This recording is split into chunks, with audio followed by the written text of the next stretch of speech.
Episode 6, Behind the Noise, Why Rock Music is Making a Comeback. For years, rock was treated like a genre in decline. Too old, too legacy, too tied to the past. But lately, something has shifted.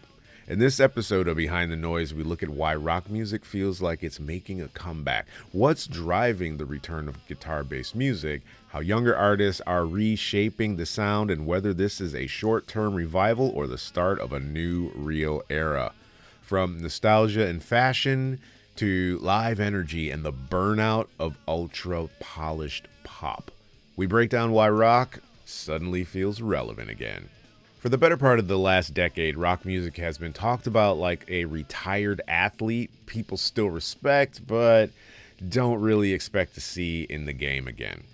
Important once, influential forever, but no longer the main event. And yet here we are.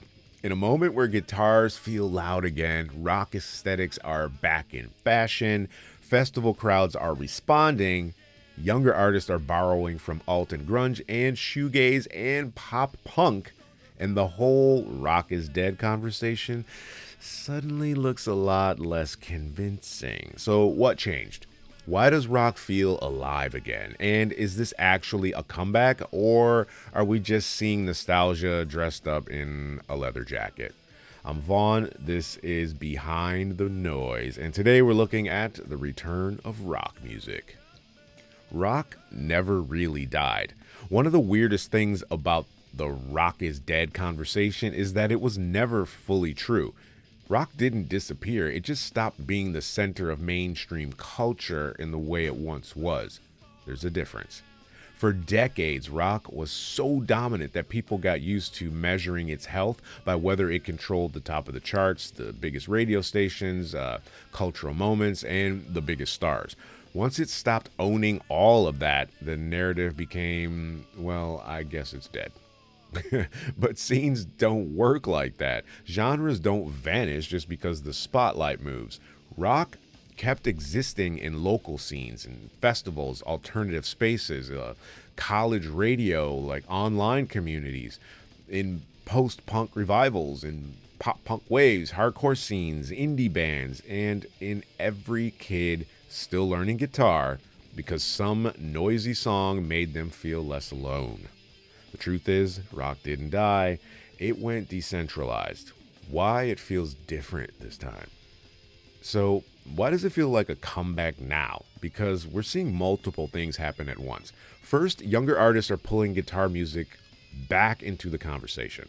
Not always in a pure classic rock sense, but through hybrids, alt rock, shoegaze, grunge, revival, emo, stuff like that. Second, audiences seem hungry for mess again, for, distortion, for physicality, for songs that feel like they have a pulse and a bruise. After years of hyper clean, hyper compressed, hyper optimized pop and streaming friendly minimalism, there's a real appeal in hearing something that sounds like it could knock over a lamp. And third, live music has a lot to do with it. Guitar music still translates beautifully in a room. It gives you release, it gives you a moment, volume. It gives you something communal and physical in a way that's hard to replicate. Rock may not dominate every chart, but in a live setting, it still makes perfect sense. Nostalgia helps, but it's not the whole story. Nostalgia is absolutely part of this. Fashion cycles have brought back a lot of the 90s and 2000s aesthetics. Younger listeners are discovering older bands through streaming, TikTok, as we mentioned in the last episode, through parents, through playlists, random algorithm rabbit holes. Vintage guitar tones, oversized silhouettes, moody visuals, messy eyeliner, old band tees. All of it carries cultural value again. But nostalgia alone doesn't explain why new artists are making these sounds now. What's happening feels bigger than just people miss the old stuff.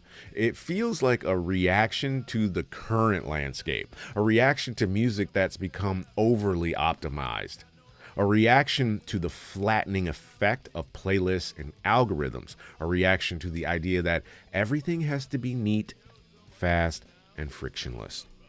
Rock, at its best, offers friction. It offers tension, sweat. It offers a little bit of danger. Even when it's polished, it still suggests the possibility of chaos. That's attractive again. The new version of rock. The other reason the comeback feels real is that the artists pushing guitar music now aren't all trying to recreate one exact era. They're mixing influences. Some pull from grunge, some from emo, some from shoegaze, some from post-punk, some from pop, some from metal textures, some from electronic production. The result is that rock now often feels more like a language than a fixed rule book. And that's probably healthy. Because if rock was going to come back in a meaningful way, it was never going to do it by simply pretending it was 1994 again. It needed to absorb the present. It needed to be reshaped by the internet, by streaming, by genre collapse, by visual culture, by a generation that grew up with everything available at once. So jealous. Not really, but it's kind of cool. That's the version of rock that has a future. So, is rock actually back? I think the answer is yes, but with an important caveat. Rock is back if by back we mean culturally relevant, culturally active, visually present, and emotionally useful to a new generation of artists and fans.